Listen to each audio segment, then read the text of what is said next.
I am the author. Today we return to Nazarick. A cold wind blows across the marshlands. Zariusu, Crush, and Zenbaru stand at the edge of their tribe, watching in silence. Before them, the waters of the lake lie still, the reflection of the pale moon shimmering on the surface like shards of glass. They've been standing there for a long time, so long that the temperature begins to drop. The breath of each lizardman visible in the frosty air. The guardians behind them shift restlessly, sensing their comrades' tension. Finally, Zeri speaks, his voice a low rumble. It is unnatural. Nothing like this has happened before. His gaze is fixed on the lake, his mind struggling to comprehend what he has just witnessed. Then it happens. Right before their very eyes, the surface of the lake freezes over. But this is not from weather nor from any natural phenomenon. There is a sudden surge of freezing magic, sending an unnatural chill through the air. In an instant, the water freezes, forming a thick sheet of ice.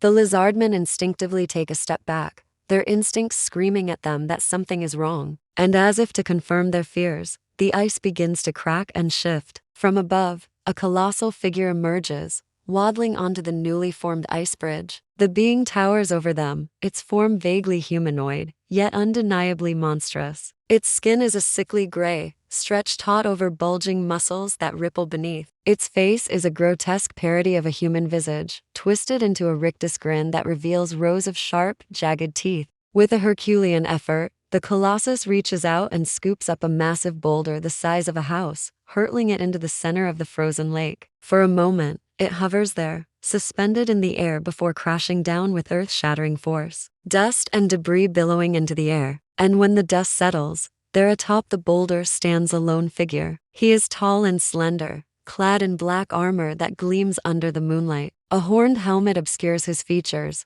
but 2 points of crimson light burn brightly from within. His presence is like a physical weight, pressing down on the lizardmen, making it hard to breathe. As he surveys the scene, a cruel smile tugs at the corners of his mouth. Then with a wave of his hand, the ice beneath the colossus melts away, allowing it to sink back into the lake. The figure turns his head slowly, fixing his burning gaze upon the lizardmen. My, quite the grand entrance, Ains, Demiurge murmurs, amusement lacing his voice. Beside him, Cositus nods, his expression impassive, while Albedo watches with an unreadable expression on her face. The other guardians stand ready, their anticipation palpable. From the ranks of the lizardmen, a chorus of fearful whispers erupts. Who is this being? What manner of magic is this? And most importantly, what does it mean for them? Ains takes a step forward, his eyes gleaming with power. Then with a wave of his hand, he silences the onlookers. A strange floating undead spirit appears beside him, its ethereal form rippling slightly as it delivers its message. Greetings, inhabitants of the Marsh tribe. My master extends an invitation for you. Your tribes have shown potential. My master would speak with your leaders. As it finishes its message, the spirit drifts back to Ains, disappearing into his shadowy form. Silence hangs heavy in the air, broken only by the rustling of the wind through the trees. Zariusu and Shasaryu exchange uneasy glances, their expressions grave.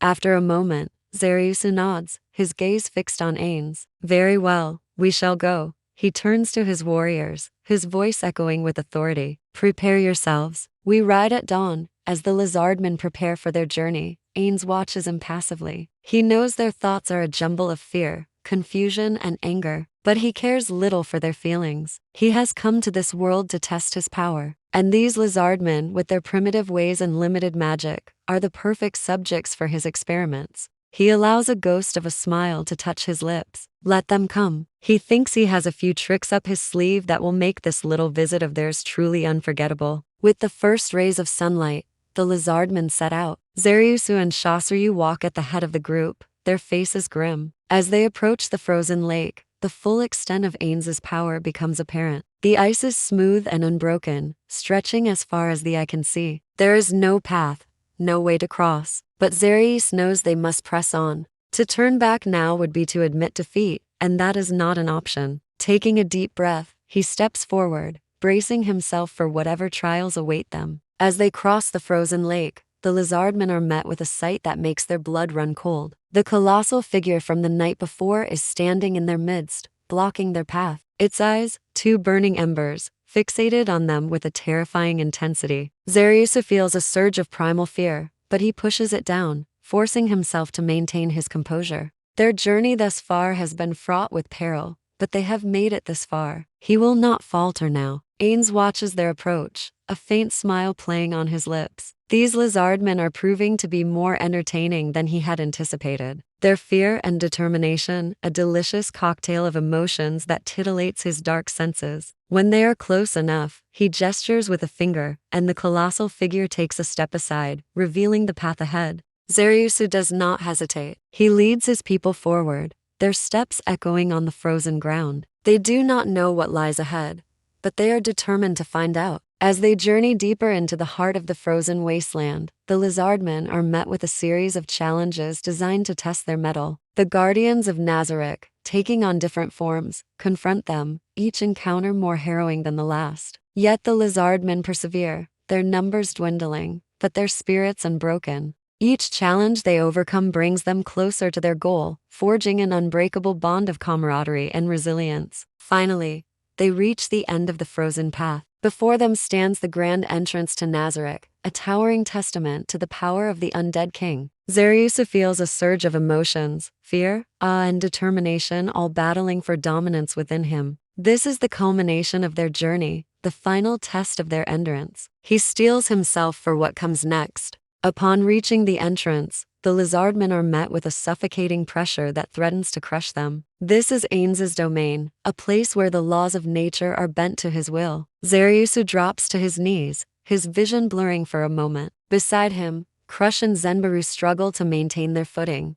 their faces contorted with pain. Despite their struggles, they push on, driven by a desperate hope for a better future. As they draw closer to Ains, he fixes them with his unwavering gaze. There is no warmth in his eyes, only a cold, calculating intensity that sends shivers down their spines. "You have endured much," Ains finally says, his voice echoing with power, but the true test has only just begun. With a wave of his hand, the ground trembles beneath their feet. The Lizardmen brace themselves for whatever he has in store for them, their bodies tense, ready to meet whatever fate he has decided for them. In a flash, Ains appears before them, his presence overwhelming, his power suffocating. He bends down, his face inches from theirs, and his words hang in the air like a death sentence. "I want you to kill each other. The survivors will become my vassals." With that chilling pronouncement, Ains unleashes his plan, plunging the Lizardmen into a maelstrom of chaos and destruction. The once proud warriors turn on one another, their desperation and anger fueling their attacks. The air fills with the sounds of battle,